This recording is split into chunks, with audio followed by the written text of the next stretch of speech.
Olá! No programa de hoje eu vou conversar com Felipe Carvalho, que é advogado tributarista, especialista em direito ambiental. Tudo bom, Felipe? Seja bem-vindo. Boa tarde, Renata. Tudo ótimo? Como você está? Tudo bem. Felipe, fala um pouquinho, né?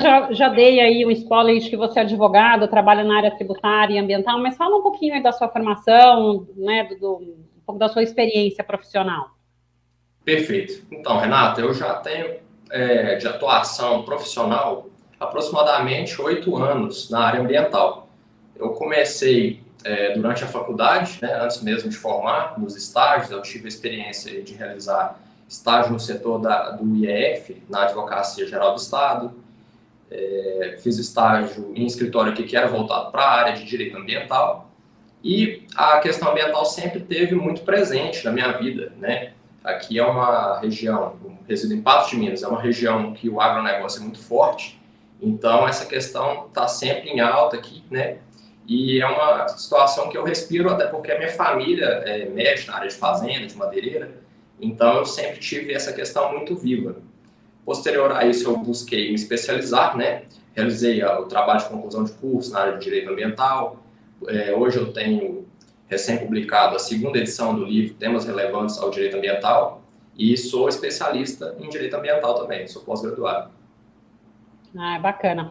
E pelo que eu estava vendo, né, você acho que tem 2 livros aí publicados, que é o Temas Relevantes de Direito Ambiental e Temas Relevantes de Direito Público. Fala um pouquinho, né, quais seriam esses temas relevantes de direito ambiental de que você trata no livro? Então, Renata, o livro ele tem diversos temas relacionados ao direito ambiental que podem ajudar a nortear os operadores, né, estudantes do direito. Alguns deles que eu poderia mencionar aqui para você seria execução fiscal na área ambiental, né, processo administrativo, responsabilidade civil, responsabilidade administrativa, criminal na área de direito ambiental, medidas de compensação ambiental. Eu abordo muito a questão dos arrendamentos, né, os contratos de arrendamento rural, a responsabilidade do proprietário e do arrendatário, e por aí vai, sabe? São diversos temas realmente pertinentes à área. E tem um tema que você mencionou aí, que é a questão da responsabilidade civil, né, do arrendador e do arrendatário. A gente sabe que a responsabilidade civil no direito ambiental é um pouquinho diferente da responsabilidade aí que vigora, né, dentro da esfera de direito civil, que é uma responsabilidade aí objetiva. Eu não provo muito a questão da culpa, né, mas sim o nexo de causalidade e o dano, eventualmente. Mas explica um pouquinho para a gente essa questão dessa diferença que envolve a responsabilidade civil ambiental do arrendador e do arrendatário pelo uso indevido de áreas aí de preservação permanente. Perfeito. É o seguinte, a responsabilidade ambiental, como você mencionou, ela é objetiva, né? E ela é uma responsabilidade própria terreno. Então, ela não é a simples discussão acerca do nexo causal, os requisitos básicos da responsabilidade civil, né? Nexo causal, ato ilícito e dano. No direito ambiental, a responsabilidade é própria terreno, ou seja, ela acompanha a coisa. Então, nesses casos de danos causados pelo próprio arrendatário, o arrendador, o proprietário do imóvel rural, né, ele pode vir a responder também em decorrência do dever de fiscalização, né, e do direito de vistoria, que geralmente é incluído nos contratos de arrendo. E, Felipe, às vezes, né, dentro de uma propriedade rural, a gente sabe muito que às vezes tem a questão do fogo, do incêndio, e às vezes por uma causa natural. Como que ficaria talvez a questão aí de, talvez não a questão da causa, o incêndio pela causa natural, né, mas talvez o não socorro imediato, o não apagar este fogo, né, de forma mais diligente. Como que ficaria a responsabilidade, tanto de um quanto de outro? Perfeito. Nesse caso, a gente está tratando da omissão, né? Então, como a responsabilidade é objetiva, independe se houve um ato comissivo ou omissivo, né? Ele vai responder da mesma forma pela negligência em não amenizar esse dano. Agora, nos casos de danos naturais, por força maior, aí é discutida a culpa exclusiva, né? Apenas. Agora, a discussão entre culpa e dolo não se faz, certo? Perfeito. E diante disso, né, você comentou aí a questão das áreas rurais, da utilização, gado, lavoura, e a questão do equilíbrio ambiental, né? Como que fica? Qual que é o ideal de equilíbrio entre a preservação do meio ambiente e a questão de aferição de lucro? Porque a gente sabe que eu acho que esse seria a ideia, né, do desenvolvimento sustentável. A gente sabe que é muito difícil você desenvolver mantendo uma sustentabilidade. E tem uma vertente que talvez discute que seria meio que impossível você desenvolver mantendo essa sustentabilidade, né? Às vezes eu até, nas minhas aulas, eu sempre gostei de dar um exemplo para os meus alunos do filme do Al Gore, porque num trecho lá do filme Uma Verdade Inconveniente, ele mostra uma balança, de um lado o planeta Terra e do outro lado barras de ouro. E ele meio que coloca esse Ótima analogia.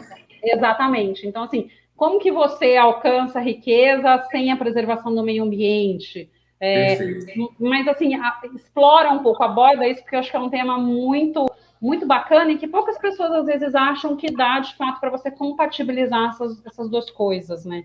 Esses dois... Perfeito. Então, eu vou iniciar essa resposta mencionando o seguinte: o princípio do desenvolvimento sustentável é um princípio basilar do direito ambiental, né?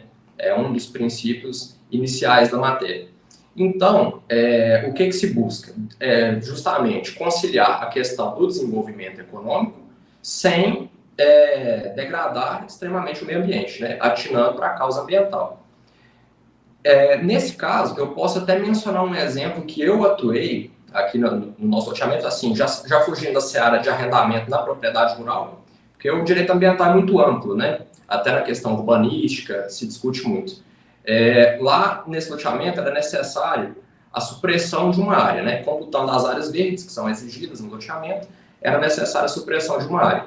E para que o poder público pudesse aprovar essa medida, eu realizei medidas de compensação ambiental.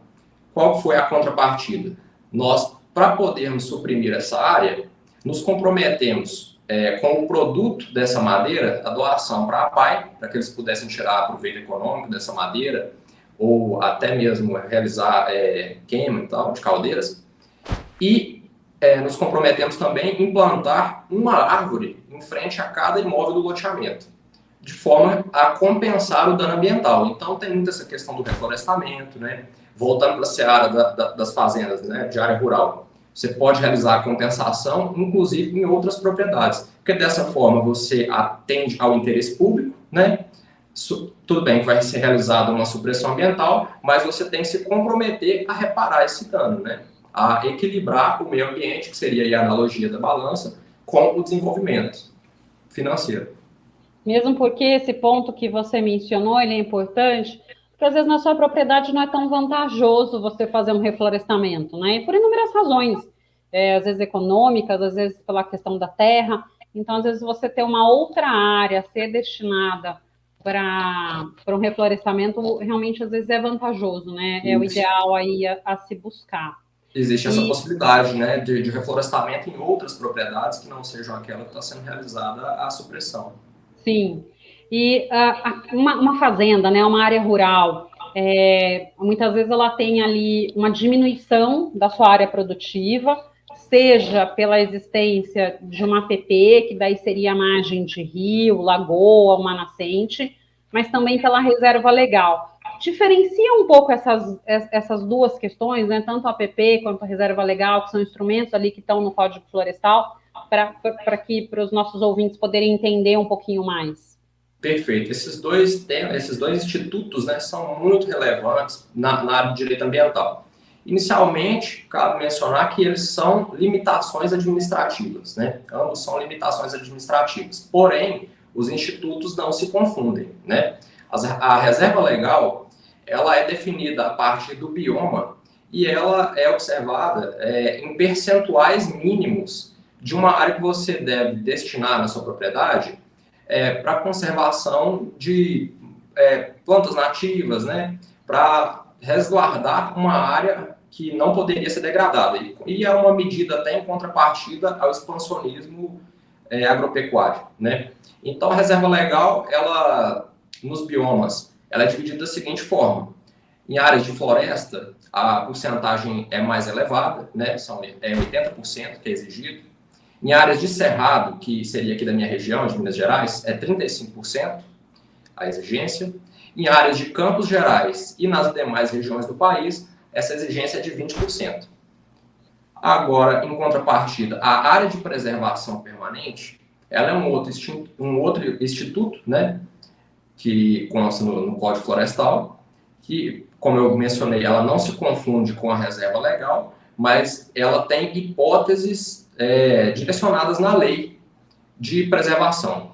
Aqui alguns exemplos que eu poderia mencionar são 50 metros em torno de uma vereda, olhos d'água, nascentes, mangues.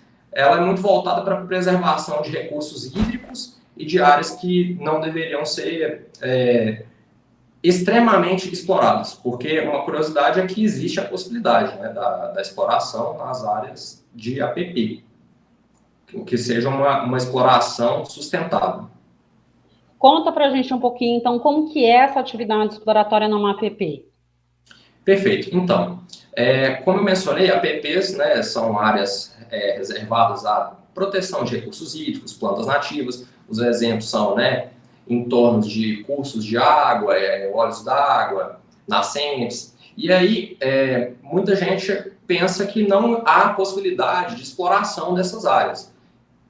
Porém, a legislação dispõe de algumas hipóteses em que essas áreas poderiam ser exploradas, mas teria que ser um uso, né, sustentável das APPs. Uma atividade que é muito comum na região mais do norte, né, do país é a plantação de guaraná, de forma que não suprima a vegetação nativa, ela pode ser conciliada dentro da APP.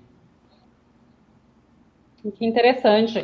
Eu acho que isso é muito comum de se acontecer, ou normalmente o que a gente vê na prática é a manutenção mesmo da APP? É mais comum na prática a manutenção, até porque muita gente pensa que essa área ela é absolutamente existe a proibição absoluta, e não é bem assim. Claro que ela tem requisitos bem mais rígidos, né? Porque para resguardar a questão ambiental, mas existem algumas possibilidades de usos que sejam compatíveis, né? Que não venham a degradar a APP, que são permitidos sim na legislação. Seria um uso sustentável dessa área, né? Justamente, a exploração sustentável da APP. Existem até decisões nos tribunais superiores que, quando é negada essa possibilidade de uso sustentável, pode haver até indenização por parte do poder público por essa negativa. Eu abordo isso no meu livro. Ai, bacana. E, Felipe, você mencionou, né, a questão da reserva legal, de ter uma porcentagem diferente dependendo aí do tipo de floresta.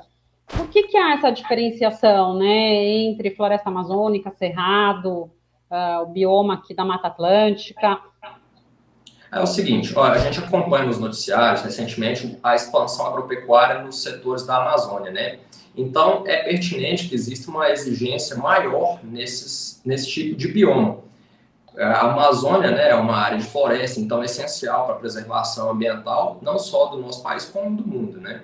Ela seria considerada aí o pulmão do mundo, né? Então, é natural que haja uma exigência maior lá. E a fiscalização nessas regiões norte, ela não é tão fácil até por questão da extensão das propriedades de lá, né? São propriedades maiores do que aqui no Sudeste. Então, dessa forma, o Código Florestal estabeleceu a exigência para áreas de floresta de 80%. Aqui em Minas Gerais, como eu mencionei, né, a exigência é de 35%. Então, isso varia até conforme a densidade, quantidade de árvores que existem no bioma, né? Por isso, o legislador optou por definir os percentuais em conformidade com biomas. Uhum. Tá. E, Felipe, a questão aí voltando um pouquinho para a APP, quando uma APP localizada em uma propriedade privada, ela sofre algum dano, quem que fica legalmente responsável pela recuperação dessa área? O proprietário, o arrendatário, o poder público? Como que é feita essa obrigação da recomposição? Bom, eu vou começar essa resposta mencionando o artigo 225 da Constituição, né, que ele impõe ao poder público e a toda a coletividade o dever de preservação ambiental. Então, nisso, quando é cometido o ato ilegal na APP, se for especificamente no caso do arrendamento, né, tanto o proprietário quanto o arrendatário que realizar o dano serão responsabilizados na esfera civil e na esfera administrativa. É importante mencionar que a responsabilidade ambiental ela é múltipla, né? Ela é civil, administrativa e criminal também. E essa última é a única que se excetua da regra de responsabilidade objetiva, tendo responsabilidade subjetiva, a criminal, né? Então, assim, pelo crime ambiental vai responder quem causar o dano, porque a responsabilidade criminal ela não transcende a pessoa. Agora, pelo crime, pela responsabilidade civil e na responsabilidade administrativa, ambos irão responder. Uhum, tá. E, assim, uma questão ali, voltando para a questão do arrendatário, né, o arrendante ali, o arrendador da área, né, que outras dicas, né, que outros conselhos você dá para que, de fato, possa haver um contrato elaborado de forma correta, porque às vezes o que a gente vê, na verdade a gente não vê, né, as questões de responsabilidade ambiental muitas vezes dentro de um contrato de arrendamento. Então, que cuidados deve se tomar, que precauções, né, que sugestões você dá, então, para quem de repente tem uma área, uma fazenda e gostaria de arrendar parte dessa fazenda? Porque o que a gente às vezes também vê é uma questão de uso múltiplo, né? Então, você tem, às vezes, parte da fazenda é arrendada para uma atividade de lavoura e parte para pecuária. Como coexistir essas duas atividades, né? Como que o gado não invade a parte de lavoura. Então, se puder aí dar algumas dicas, alguns conselhos, acho que seria muito interessante. Perfeito. E a gente estaria tratando da atividade agro-silvopastoril, né? Quando a gente concilia, por exemplo, uma lavoura de eucalipto com a criação de gado, né? Juntamente com essa lavoura. O eucalipto é plantado de forma mais espaçada, de modo a conciliar essas atividades. Nesse caso, a recomendação, e uma das formas assim que o pessoal busca muito elidir a responsabilidade fiscal, é alegar a questão do direito de vistoria, né? Então, dessa forma, em se tratando de responsabilidade objetiva e responsabilidade próprio terreno, o arrendador ele não poderia fugir dessa responsabilidade alegando que não vistoriou, porque é obrigação dele, né? Então, a forma de resguardar é isso, é o acompanhamento tanto do proprietário quanto do arrendatário, para que não tente se alegar a omissão, né? Só que como a responsabilidade ambiental é mais ampla, nesse caso ele vai vir a ser responsabilizado, sim, tá? Tá. E essa questão, então, do gado, né, da lavoura, questão do cercamento, porque muitas vezes o que a gente acaba vendo é o gado invadindo essas áreas, principalmente para, de repente, ter acesso a um corpo hídrico ali. Uhum. O que deveria ser feito, né? Como que esse cercamento ele pode existir, principalmente numa área de APP? Como que é a separação dessas atividades? Perfeito. Esse tema é muito interessante porque você veja que ele começa a responsabilidade civil a ser debatida de uma atividade ilícita, no caso, né? E aí a responsabilidade ambiental é tão ampla que mesmo sendo iniciada por uma atividade ilícita, fugindo ao requisito tradicional da responsabilidade civil, né, que requer ato ilícito, nexo causal e conduta danosa, nesse caso, antes do gado adentrar a área, né, tangente de APP, eles estavam ali exercendo atividade ilícita. Mas nesse caso a responsabilização vai vir porque a responsabilidade ambiental, como eu mencionei, é próprio terreno, né, acompanhar a coisa e não a pessoa, ele será responsabilizado da mesma forma. Nesse caso, a medida ambiental é mais gravosa para resguardar um bem que demanda uma proteção maior. Tá. E, Felipe, diante disso, né, do que você está contando aqui para a gente, como que você considera a atual legislação ambiental? Ela é eficiente? Ela é falha, talvez, em alguns momentos? Olha, Renato, é o seguinte, o Código Florestal, né, aprovado agora em 2017, ele foi bastante criticado por ambientalistas sob fundamento, né, sob alegações de que ele, na questão da balança do desenvolvimento sustentável, ele estaria mais voltado à questão do desenvolvimento financeiro do que do direito ambiental. Houveram várias críticas nesse sentido. Porém, o que a gente acompanha agora nas decisões dos tribunais superiores são medidas bem mais protetivas para o direito ambiental, né? Então, essa questão está avançando bastante e a questão do meio ambiente está cada vez sendo mais relevante e tendo a proteção maior, segundo as decisões dos tribunais superiores. Tá.